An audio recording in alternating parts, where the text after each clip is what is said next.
लवकरच नागपूर महानगरपालिकेची परीक्षा होणार आहे.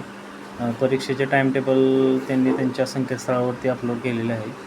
परीक्षा 7 ऑक्टोबरपासून 7 आणि 8 ऑक्टोबर या 2 दिवसांमध्ये होणार आहे. वेगवेगळ्या शिफ्टमध्ये परीक्षा राहील.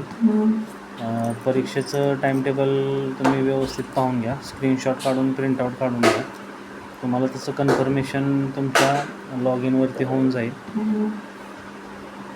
तरी तुमचं ॲप्लिकेशन, तुमचं जे काही वेबसाईट राहील ऑनलाईन परीक्षेचे प्रवेशपत्र डाउनलोड करण्याची, ती तुम्ही एकदा सतत चेक करत राहा. प्रवेशपत्र तुमचं तुम्हाला वेबसाईटवरूनच डाउनलोड करून घ्यावं लागेल. धन्यवाद.